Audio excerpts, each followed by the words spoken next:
Brooke Boone here, founder of Holy Yoga, and I just wanted to take a moment to personally invite you to consider the Holy Yoga Master's Training.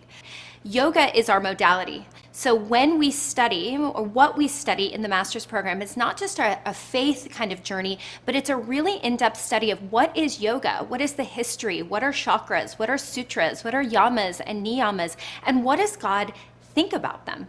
What does God think about chakras? What does God think about yamas, niyamas?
Hi, Brooke Boone here with Holy Yoga.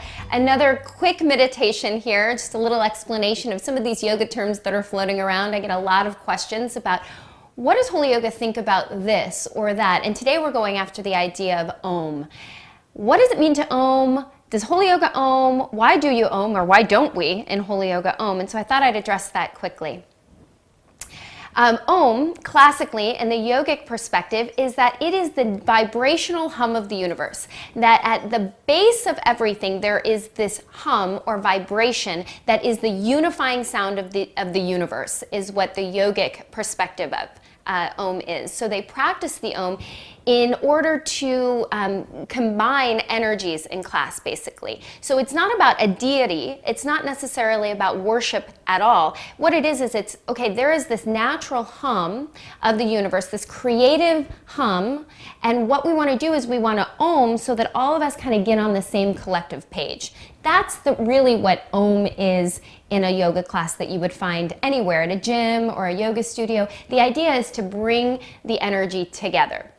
For Holy Yoga, we tend not to Om only because it just lends itself to more question than answer. And so for our perspective, prayer, it does the same thing. So we don't usually use Om, but there's nothing inherently wrong with Om as well. So there's this essence of vibration in speaking. The word is the vibration, is the frequency of how God emulates himself. Also in the creation story, it says that God spoke creation into existence. So inherently when we speak, there is this vibrational tone that creates.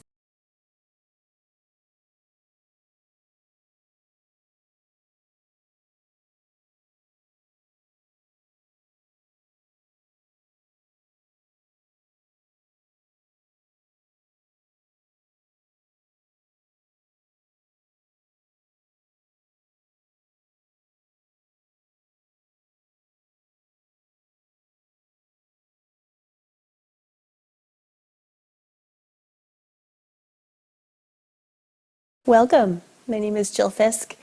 I'm the Director of Soul Care for Holy Yoga, and thank you for joining me today for this Holy Yoga meditation podcast. I'll be leading you through a time of imaginative prayer today, and if that's new for you, I'm so glad that we get to do this together. So with this God who sanctifies our imagination, who allows us to dream and wonder and create, just invite God in. God's already here, but we'll invite God into the awareness of our imagination and our breath and our body, and ask that he would engage our mind, our heart, always beginning with the breath. The breath is just this beautiful conduit, a reminder of spirit, that God is here, God is the sustainer, God is here and alive and active and moving before we even realize it, and without us. But the breath also allows us to engage a space that is God's.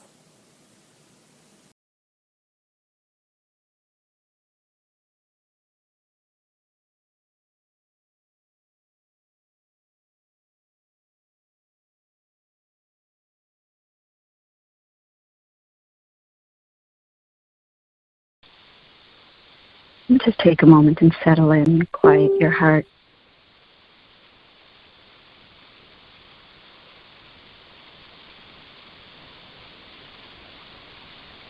You can bring your attention to your breath here.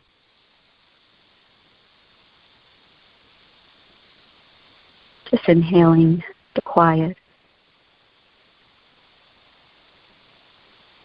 And your exhale, start to let go of all the busyness.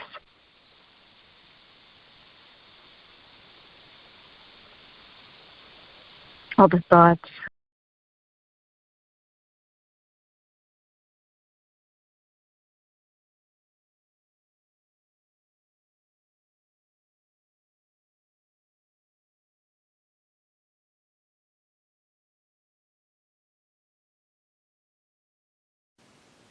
Hello and welcome to this guided meditation hosted by Holy Yoga Ministries.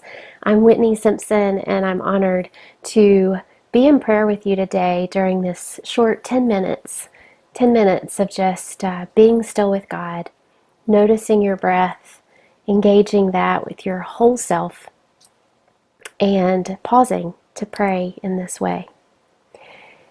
So wherever you may find yourself, can you allow your distractions to begin to just fall away? Start to notice the rhythm of your own breath.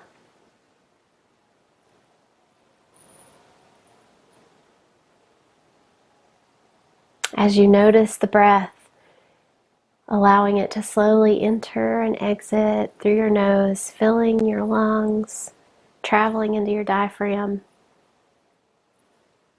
Notice the rest of your body. Does your heart rate begin to slow? Does your mind calm down as you bring awareness to this breath?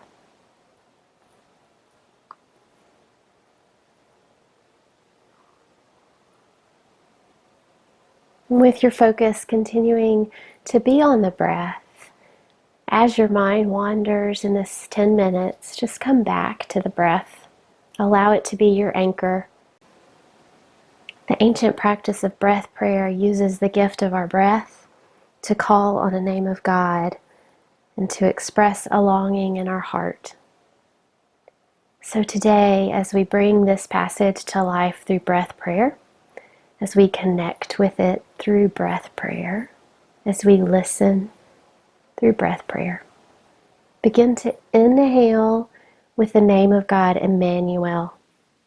So just simply in the silence of your heart, as you inhale, you just speak to yourself, Emmanuel. Inhaling that name of God, Emmanuel. Continue with your exhale. In the next few moments of silence, you're only focusing on the word, the name of God, Emmanuel, on your inhale. Continuing with the inhalation of Emmanuel, on your exhalation, begin to add, God is with us. Inhaling, Emmanuel. Exhaling, God is with us.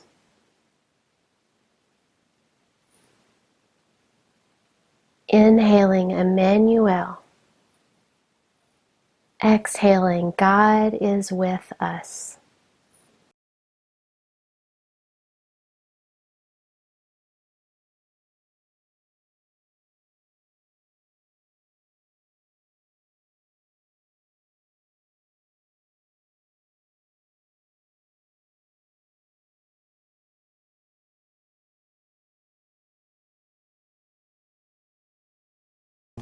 Hi, I'm Rachel, Kids Holy Yoga Director and Master Holy Yoga Teacher, and welcome to Holy Yoga Kids. In Kids Holy Yoga, we teach that children are a gift from God, that they are created in His image, and that the movement helps them understand the stories in the Bible. Now you're going to slowly roll up into Hero's Pose. It is amazing the benefits that yoga can offer. So as a teacher trainer, you will have the honor and privilege of sharing that with children. Hey Kids Holy Yogis! Hey! Do you guys know what today is? Kids Yoga Day! Kids Yoga Day, that's right. It is the first ever Kids Yoga Day. And Kids Yoga Day is founded by Teresa Ann Power, who is the author of one of our favorite books, right? The ABC of Yoga for Kids. We love this book, don't we? Yeah. So there are thousands of kids all over the world who are doing yoga together today for Kids Yoga Day. Isn't that cool? Yeah. Yeah. And you can find out more information about Kids Yoga Day at kidsyogaday.com. So we thought it'd be fun to invite our friends at home to do some Kids Holy Yoga for Kids Yoga Day. Yeah? Yeah. All right. Bring the backs of your hands to your knees. Sit up nice and tall like you're stacking up the bones in your back, and close your eyes. Feel your breath moving in and out of your body.